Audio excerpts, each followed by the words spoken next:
Look at these two trajectories over a 10-year period.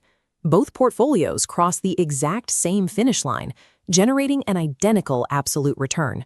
But the physical paths they took to get there are wildly different, one whipping through extreme highs and lows, the other climbing on a smooth, steady slope. If you evaluate a fund strictly by looking at its final top-line number, you are flying blind. Absolute performance metrics hide the volatility endured along the way, giving you a dangerously incomplete picture of how that money was managed. To separate genuine investing skill from blind luck or a rising tide in the market, we have to look deeper. We must divide the excess returns a manager generates by specific mathematical models of risk. In finance, return isolated from risk is a mathematical fiction. They are two sides of the exact same equation. The most common performance metric you will see pitched is the trailing return.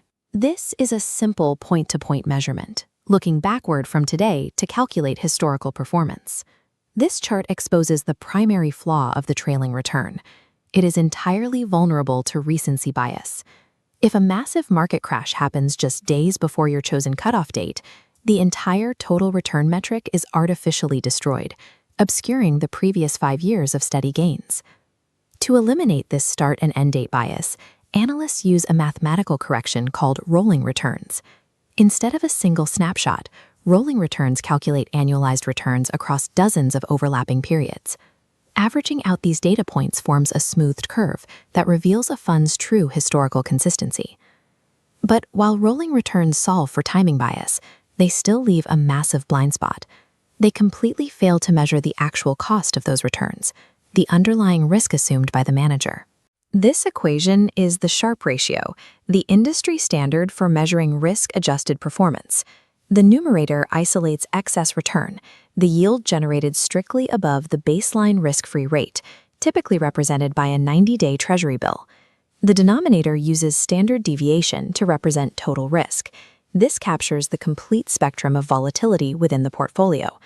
Total risk includes both the broad, systematic movements of the overall market and the unsystematic, erratic behavior of the individual assets within the fund.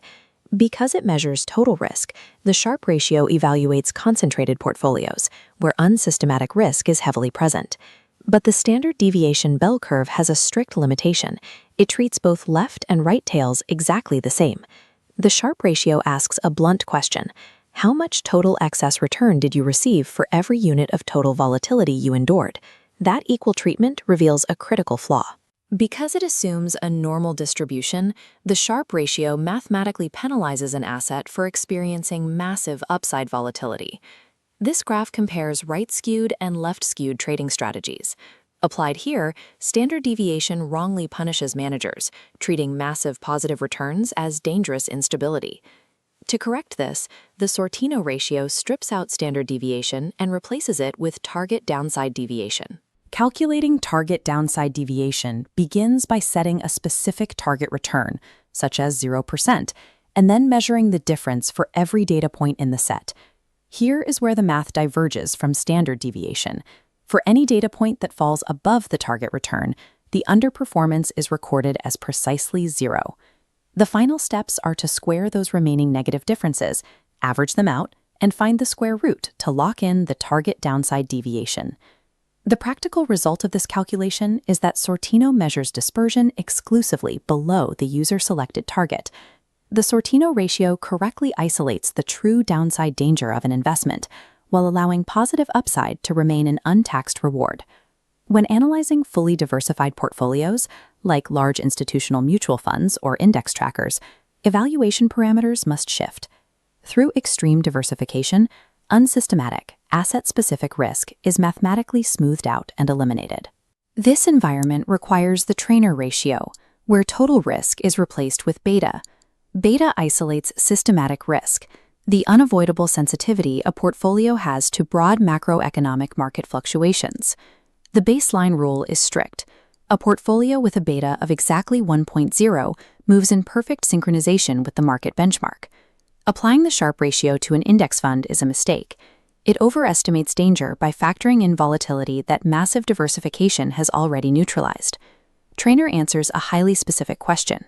Is the manager generating sufficient excess return to justify the inescapable macroeconomic risk they are carrying? Sharpe, Sortino, and Trainer are highly effective at measuring relative efficiency. But to prove absolute managerial skill, analysts require a different tool. This equation is Jensen's alpha, the ultimate performance synthesis used to calculate absolute excess return. The logic of alpha is direct. It takes the actual realized return of the portfolio and subtracts a theoretical expected return. That theoretical expected return is strictly modeled by the capital asset pricing model, or CAPM. The CAPM prediction calculates the risk-free rate, adds the portfolio's beta, and multiplies that by the overall market premium. Historically, academics like Eugene Fama have argued that financial markets are simply too efficient to allow positive alpha to exist outside of pure random chance. Therefore, if an analyst finds an alpha that is positive and statistically significant, it is mathematical proof that the manager possesses a pure, uncorrelated edge over the market. This 2x2 matrix maps the specific mathematical conditions for all 4 performance metrics, sorting them by risk type and return distribution. The Sharpe ratio is the standard tool for undiversified portfolios operating with total risk. The Sortino ratio provides the precise correction for skewed distributions, focusing the analysis solely on downside risk.